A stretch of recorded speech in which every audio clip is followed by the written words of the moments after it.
Hey friend, welcome back to Ascend and Ignite. I'm your host, Shannon Howard, mom of two, wife, coach, and once upon a time, I was a woman on the edge of burnout trying to do it all. This episode is not a training today. It's a story. It's my story. And if you've ever found yourself holding it all together on the outside while quietly falling apart on the inside, this one's for you. Today, I'm sharing the real moment I knew something had to change. It wasn't a glamorous breakdown. It wasn't some Instagram-worthy awakening. It was a raw, messy, completely human moment in a parking lot. When I realized I couldn't keep living a life that looked good but felt unbearable. And I'm sharing this with you today because I know I'm not alone. You've been there too, haven't you? You've carried the schedules, held the emotions, you've showed up for everyone, and somehow you left yourself behind.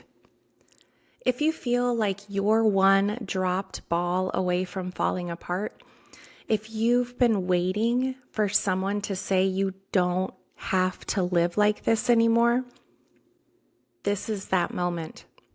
Let's go there together. There was a season in my life that should have felt like I was making it.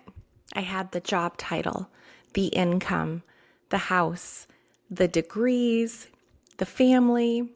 All of my boxes were checked. But I was tired, and I mean I was soul tired. I'd wake up already behind. I'd pour coffee before pouring into my kids.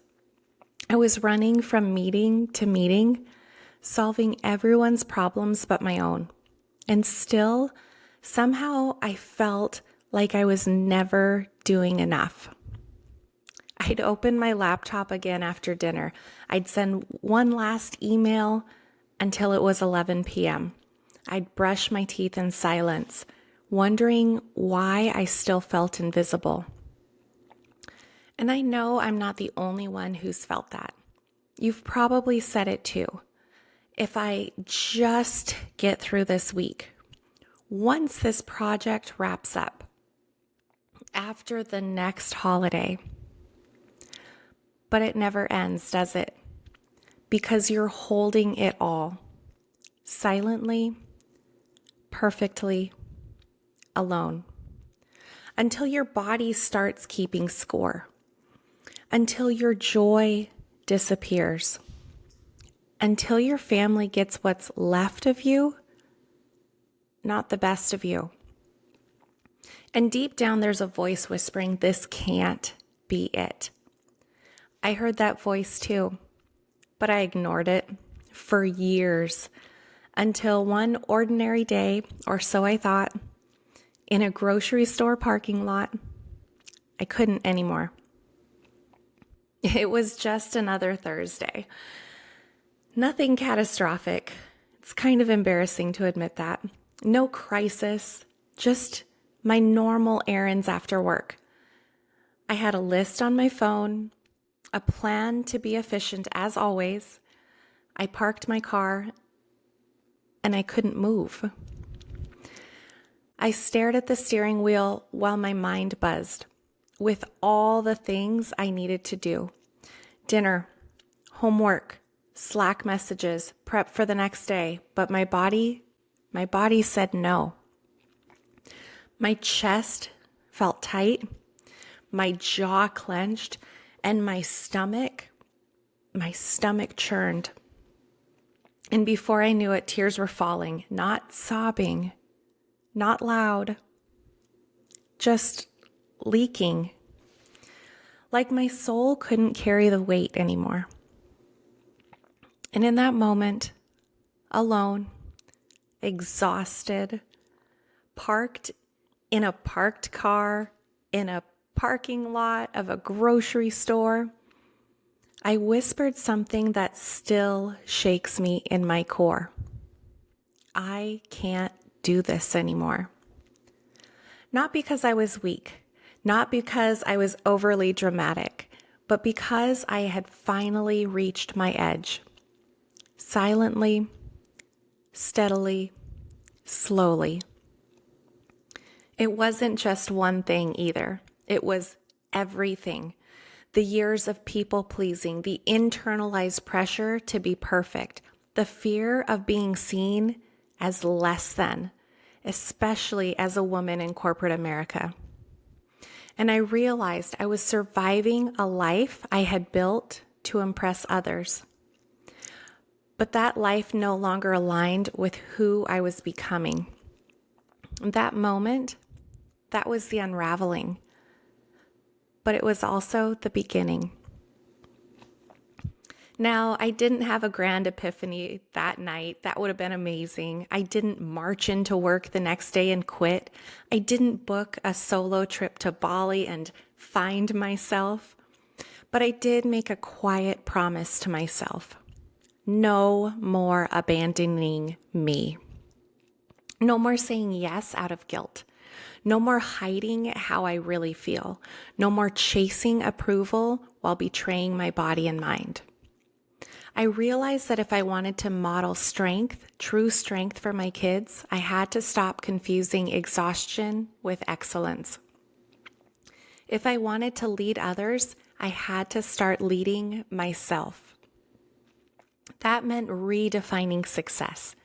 That meant prioritizing rest, not as a reward, but as a requirement.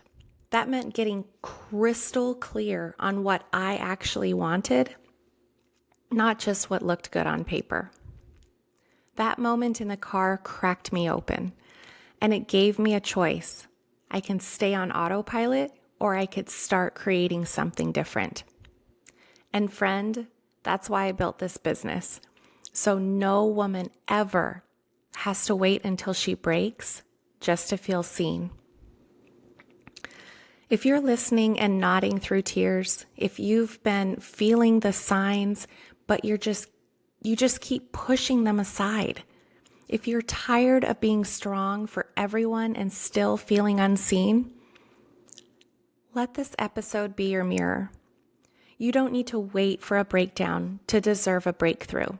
You don't have to prove your exhaustion to earn your rest.